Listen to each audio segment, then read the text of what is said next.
Ito mga idol, ito ko lang pakita sa inyo itong Profine 22, kung paano, kung sulit nga ba siya at magkano ang bili ko dito mga idol,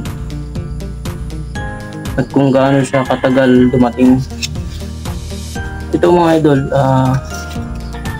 binili ko to sa halagang 8,000, 8K. So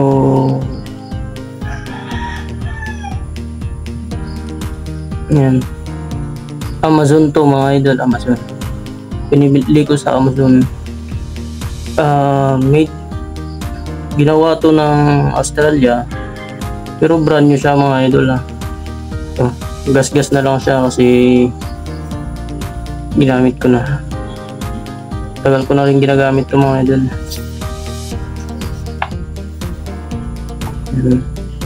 May mga coins na rin akong nakuha, mga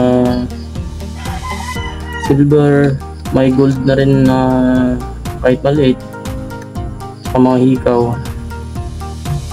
Yan. Napalitan na rin yung pinambili dito.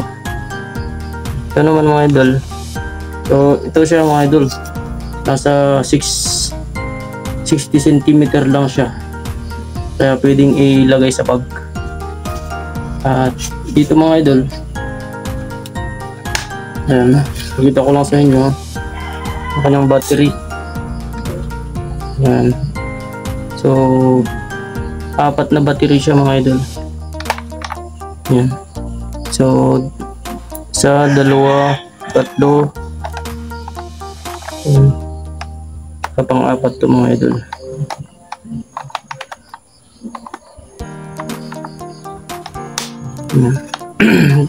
Double A na battery, alkaline battery yung ginagamit ko dito mga idol. Malakas. Tsaka dito siya mga idol, i-press mo lang ito, i-press mo lang yan, yan,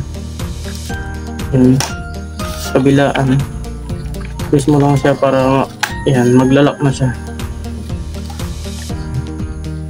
Press mo ulit para matupi.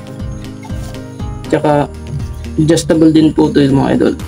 Ayan, para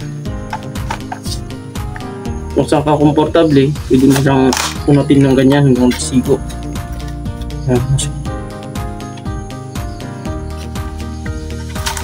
May strap dito siya mga idol. Ayan, para hindi mangalay yung kamay. Yan mga idol, medyo mababa yung kamay ko, kaya lapit ko ng konti. Yan, ito siya mga idol, para hindi ka mangalay. Ito naman mga idol, yung kanyang coil ay natutupi din. Yan, adjustable din itong kanyang coil mga idol. Ayan, may lock siya, mahaba ito mga idol. Yan, nag-extend siya hanggang sa halos mahaba talaga, di na makita. Yan, siguro nasa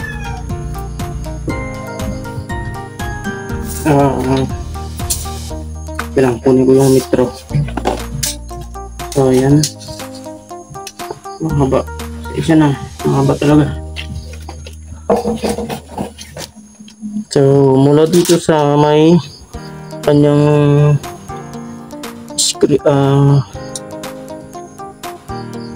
yan, 1 meter mula dito sa may ito, sa may hawakan. Pag dito na sa may hawakan ng siko, yan, sa 120. So napakahaba siya, mahaba niya mga idol.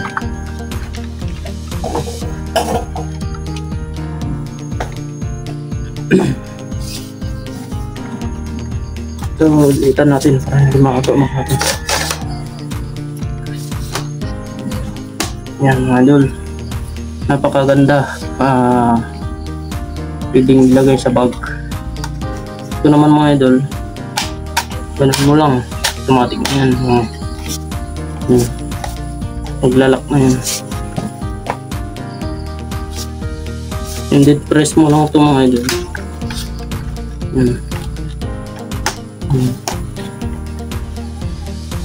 So try natin on, switch natin mga idol. Yan, dito sa gilid.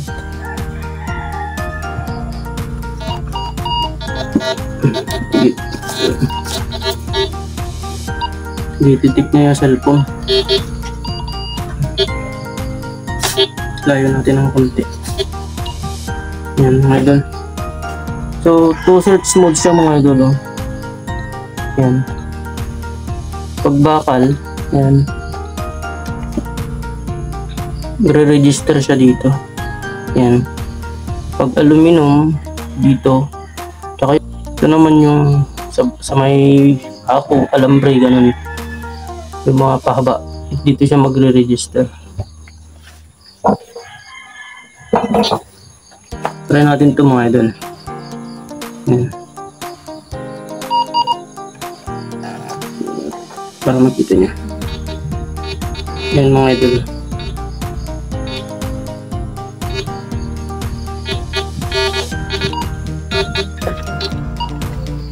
Ito naman yung compass ko mga idol, na may halong na in-improvise ko mga idol. So ito yung nasa taas, ito yung gold, nasa baba ay lead. Kung magre-register, nadidetect niya pala. Yun, maliit kasi yung gold natin kaya hindi masyadong nadetect, pero nadidetect niya, meron. Gusto ko lang pakita sa inyo dito para may idea kayo sa pagbili ng mga detector, para hindi nyo kailangang mag-assemble or mag-upit-upi pa dyan. May detector naman akong isa doon mga idol, so ina-assemble lang kasi siya, at saka mabigat, malaki yung coil nun mga idol, at saka malalim yung detection. Pero mas gusto ko to kasi portable lang siya. Yan. Yung bigat dito mga idol, parang nasa 0.5. Yan, 0.5 lang siya.